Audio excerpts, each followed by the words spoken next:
Welcome back to espresso. बात करते हैं आगे बढ़ते हुए गुलाम इसाक खान इंस्टीट्यूट के हवाले से, जिसके तलबा पाकिस्तान के लिए मुख्तलिफ एजाज़ात आपके लिए लाते रहते हैं, हमारी शोज़ में भी आते रहते हैं, दुनिया उनको सराहती है। 2021 की अगर बात करें तो American institute of aeronautics and astronautics के ज़ेर तमाम एक वर्चुअल मुकाबला हुआ, जिसमें जीकी के जो स्टूडेंट्स हैं उन्होंने पाकिस्तान की नुमाइंदगी की और इस फेज़ में प्रपोजल सतह पर पाकिस्तान के लिए दुनिया भर से दूसरी पोजीशन हासिल की और जो रीसेंट मुकाबले हैं उसमें भी बड़ी ज़बरदस्त पोजीशन उनकी दुनिया भर में सामने आई है। अच्छा, ये जो रीसेंट मुकाबला है इस हवाले से, क्योंकि ये तो इमरान ने 2021 के हवाले से बताया, ये जो लेटेस्ट मुकाबला हुआ इसमें इनको इस तरह का ड्रोन तैयार करना था जो कि वैक्सीनेशन के हवाले से, क्योंकि हमें पता है कि कोविड की जो सिचुएशन थी उसमें वैक्सीन डिप्लॉयमेंट के हवाले से इन्होंने एक ड्रोन बनाया और उसमें इनकी जो सेकंड पोजीशन है एशियन टीम्स में, जबकि ओवरऑल इन्होंने इस प्रपोजल फेज में 16वीं पोजीशन हासिल की। पहला जो मुकाबला था वो वर्चुअल हुआ था और ये जो अब मुकाबला जिसमें इन्होंने सेकंड पोजीशन ली है ये फिजिकल मुकाबला हुआ स्टेट्स के अंदर। तो इस हवाले से टीम इन्विक्टस हमारे साथ मौजूद है। हमारे साथ मौजूद है अलिशबा जावेद, उसके साथ साथ मोहम्मद अजीज और सैयदा फातिमा। जीके के स्टूडेंट्स हैं, इनको हम खुशामदीद कहेंगे। फर्स्ट ऑफ ऑल जी बहुत बहुत मुबारकबाद आपको, खुशामदीद। बहुत इस बात पे आपके मुबारकबाद के आप हकदार हैं कि आपने बड़ी ज़बरदस्त पोजीशन ली, आप लोगों ने इतना अच्छा परफॉर्म किया, पाकिस्तान को रिप्रेजेंट किया। सबसे पहले तो अजीज आपकी जानिब आएंगे, ज़रा आपने इस प्रपोजल के हवाले से हमें बताएं जिसमें आपने ये कंपटीशन विन किया है और क्या ये ओवरऑल आप लोगों के क्या क्या स्पेसिफिकली आपकी पोजीशन या डेजिग्नेशंस हैं जिस तरह से आप लोग काम करते हैं एज अ टीम। अस्सलाम वालेकुम, thank you for having us first of all. तो बेसिकली जो हमारा कंपटीशन होता है वो आरसी एयरक्राफ्ट हम डिज़ाइन करते हैं, मतलब पिछले 11 साल से टीम की लेगेसी है। 2011 से हम स्टार्ट हुए थे और आरसी एयरक्राफ्ट हम डिज़ाइन करते रहे हैं। तो इस साल जो हमारा मिशन स्टेटमेंट था जिस पे हमने जहाज़ डिज़ाइन किया था वो ये था कि आपने देखा होगा पिछले साल कोविड का दौर था, तो उस हिसाब से आया ने हमें मिशन स्टेटमेंट दी थी, इसमें हमने कोविड वैक्सीन वायल्स जो थे वो डिप्लॉय करने थे रिमोट एरियाज पे। तो हमने जो हमारा आरसी एयरक्राफ्ट था उसको इस तरह डिज़ाइन करना था क्योंकि जो वाइल्ड पैकेजेस होते हैं वैक्सीन के वो ब्रिटल होते हैं, फ्रेजाइल होते हैं काफ़ी। तो मतलब उन चीज़ों को मद्देनजर देख के एज इन के आपके वाइल्स डिस्प्लेस ना हो जाएं या टूट ना जाएं विद इन फ्लाइट, तो उन रिस्ट्रेंट्स को देख के हमने अपना जो प्लेन था वो डिज़ाइन करना था। और उधर काफ़ी टीम्स आई थी, तो सारों में से जिनका बेस्ट डिज़ाइन था उस हिसाब से टीम्स रैंक हुई थी। मैं फैब्रिकेशन एंड टेस्टिंग हेड हूँ, मेरे साथ सैयदा फातिमा है वो डिज़ाइन हेड हैं और अलिशबा जावेद हैं ये स्पॉन्सरशिप एंड मार्केटिंग को हैंडल करती है हमारी टीम की। अच्छा, तो अलिशबा का जॉब तो बाद में आता है, प्रोडक्ट जब बन जाती है तो उसको मार्केट करना।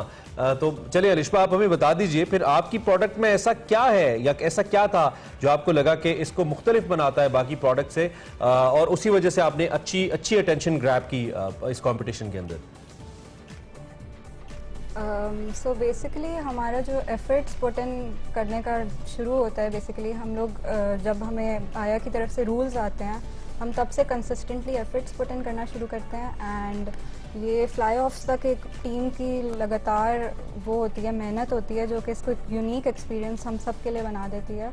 एंड इसके अंदर डिफरेंट स्टेजेस होते हैं, डिफरेंट एक्सपीरियंसेस होते हैं, B it marketing, B it sponsorship, B it the design phase. तो ये इसलिए एक यूनिक एक्सपीरियंस हम स्टूडेंट्स के लिए हो जाता है। ठीक हो गया। अच्छा, सैयदा फातिमा भी हमारे साथ मौजूद है। फातिमा, आप डिज़ाइन को भी देखती हैं, ओवरऑल जिस तरह से अजीज बता रहे थे कि आप लोगों ने इसको इस तरह से डिज़ाइन करना था कि ऑब्वियसली जो वैक्सीन की फरामी है it's not an easy task और फ्रेजाइल और ये सारे मामलात भी होते हैं। So tell us about the design और आपका डिज़ाइन बाकी जो वहाँ पे टीम्स आई हुई थी उनसे किस तरह से डिफरेंट था जो क्लिक किया और जिसकी वजह से आपने कॉम्पिटिशन को विन किया।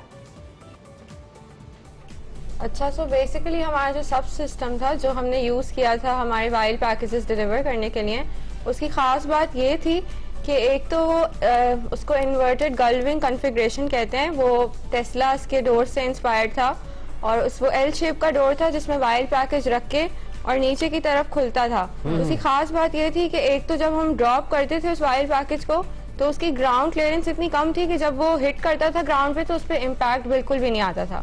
और उसको ड्यूरिंग फ्लाइट भी इस तरह से प्लेसमेंट की हुई थी कि during flight, landing, take off, throughout the flight उस पर कोई बिल्कुल भी इम्पैक्ट ना आए, क्योंकि उस पर सेंसर्स लगे हुए थे जो कि ट्रिगर हो जाते थे जरा से भी इम्पैक्ट से। बिल्कुल सही, बिल्कुल ठीक। अच्छा अजीज, जो हम जिस दौर के अंदर रह रहे हैं इसमें ऐसा लगता है कि जो ड्रोन्स का इस्तेमाल है वक्त के साथ साथ ये बहुत ज़्यादा बढ़ रहा है और कोविड ने तो उसको और ज़्यादा इसको पुश किया है और ऐसा लगता है कि आने वाले वक्त में इसकी अहमियत बढ़ती जाएगी और हर उस चीज़ की अहमियत बढ़ती जाएगी जिसमें ह्यूमन इंटरवेंशन कम से कम हो, जो खुद से ऑपरेट हो सके या ऑपरेट की जा सके।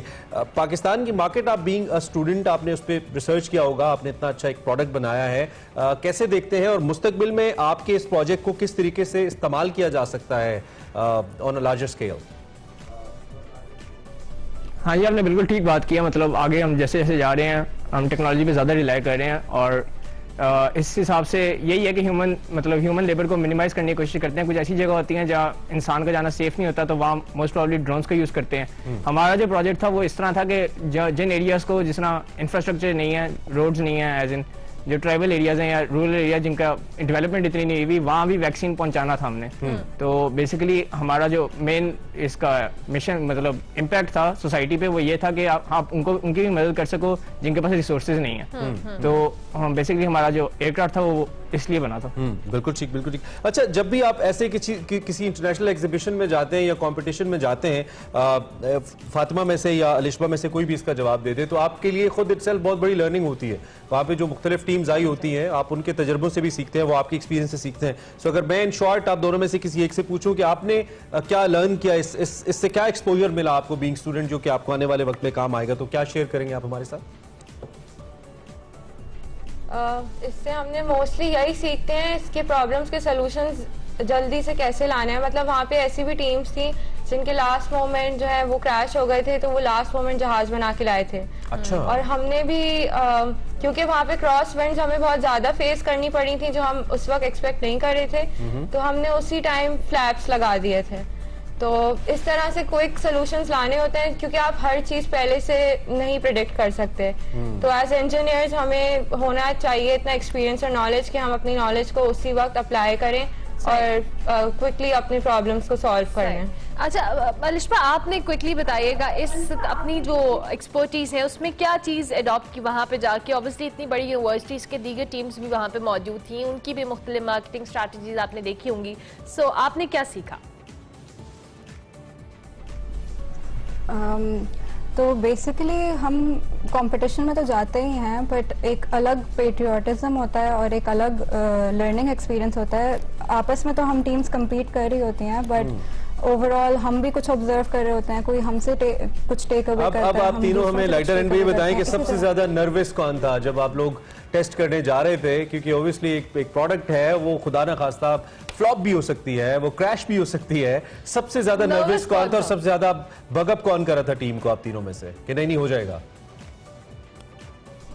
हाँ जी, फिंगर्स तो क्रॉस थे लेकिन ऑप्टिमिज्म हम तीनों का ही था, एज इन मतलब टीम ऑप्टिमिस्टिक थी। और ये हमारा क्रैश हुआ था जहाज जाने से पहले। मतलब कंपटीशन के अंदर नहीं, हम जब जीकी में हमने बनाया था, जब गुलाम इसाक खान में थे, तो हम टेस्टिंग फेज में उसको लेके जाते हैं। उसमें यू गाइस आर राइट, नहीं उठ पाया था, लेकिन बाद में फ्लॉज का बहुत शुक्रिया कि आप लोग यहाँ पे आए हो, हमें बहुत अच्छे से मिलके। And this is just the beginning. इंशाल्लाह आपने बहुत आगे जाना है और आते रहिएगा और इसी तरह से नए नए प्रोजेक्ट कीजिए, पाकिस्तान का नाम रोशन कीजिए। Good luck. ब्रेक लेंगे जी, ब्रेक के बाद हाजिर होंगे, आप देखते रहिए एक्सप्रेस।